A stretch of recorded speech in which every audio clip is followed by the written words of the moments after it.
નમસ્કાર ખેડૂત મિત્રો, તમારું સ્વાગત છે ગુજરાતનો ખેડૂત યુટ્યુબ ચેનલમાં. તો ખેડૂત મિત્રો, આજે આપણે ફાર્મર રજિસ્ટ્રી આઈડીના ફાયદાઓ અને 2000 રૂપિયાનો હપ્તા અને પાક વીમો નહીં મળે કે મિત્રો ફાર્મર રજિસ્ટ્રી આઈડીના ફાયદા જાણીશું. અને જો ફાર્મર રજિસ્ટ્રી આઈડી આપણે નહીં બનાવી તો 2000 રૂપિયાનો હપ્તો અને પાક વીમો જેવી ઘણી બાબતો આપણે સહાયની યોજના છે તેનો લાભ મેળવવા પાત્ર થશે નહીં. તો જોઈએ આપણે આ વિડીયોમાં.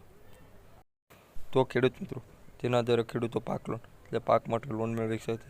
પાક વીમો એટલે કે પોતાનો પાક છે જો નષ્ટ થઈ ગયો હોય તો તેના માટે વીમો ખેડૂત પોતે છે તે વીમો કઢવી શકશે. આપત્તિ રાહત કે પોતે દુષ્કાળ કે લીલો કાળ તેમાં તે પોતે આપત્તિ રાહત મેળવી શકશે. પરામર્શ એટલે સરકાર સાથે તે પરામર્શ કરી શકશે જેવી સુવિધાઓ મેળવી શકશે. માત્ર એવા ખેડૂતોને ડિસેમ્બરની સન્માન નિધિ કે એટલે 19મો હપ્તો મળશે જેમની ખેડૂત નોંધણી પ્રક્રિયા પૂર્ણ થશે. તો મિત્રો 19મો હપ્તો પણ એમને જ મળશે જેમની ખેડૂત નોંધણી પ્રક્રિયા છે તે પૂર્ણ થઈ જશે, અથવા જેની ફાર્મર રજિસ્ટ્રી આઈડી છે, ગોલ્ડન કાર્ડ છે જે બનેલું હશે એને જ 19મો હપ્તો મળવા પાત્ર થશે.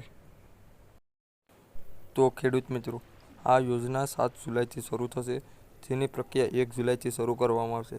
આ યોજના 7 જુલાઈ ઔપચારિક રીતે શરૂ કરવામાં આવશે. આ પહેલાં રેવન્યુ, એગ્રીકલ્ચર અને બેંક સખીઓને વિકસિત મોબાઈલ એપ અને વેબ પોર્ટલ પર ઇચ્છિત માહિતી ફીડ કરવા માટે તાલીમ આપવામાં આવશે. તો મિત્રો, આ યોજનાનો શરૂઆત છે તે 7 જુલાઈથી થશે, તેની પ્રક્રિયા 1 જુલાઈથી શરૂ કરવામાં આવશે. આ યોજના 7 જુલાઈ ઔપચારિક રીતે શરૂ કરવામાં આવશે. આ પહેલાં રેવન્યુ.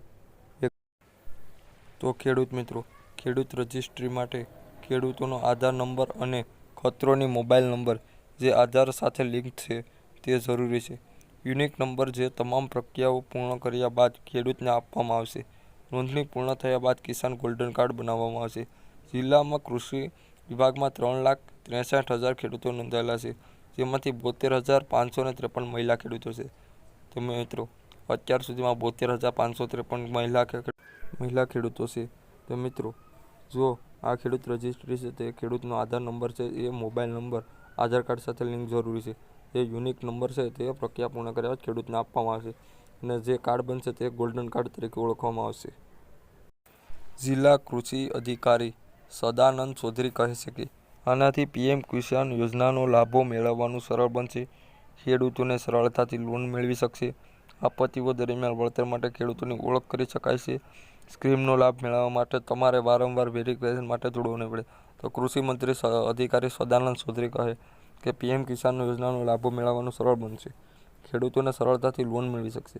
આપત્તિ દરમિયાન છે જે વળતર આપવામાં આવશે. ખેડૂત મિત્રો, આ કાર્ડથી છે તે ખેડૂતોને સારી એવી યોજનાઓનો લાભ મળવા પાત્ર છે અને આ કાર્ડ છે તે બધી યોજનાઓ માટે છે તે રામબાણ સાબિત થઈ શકે છે. તો આ કાર્ડ બનાવવું ફરજિયાત હોવાથી બધા ખેડૂતો મને નમ્ર વિનંતી છે કે આ કાર્ડ બનાવી લે. તો મળીએ આવતા વિડીયોમાં. જ્યાં સુધી જય હિન્દ.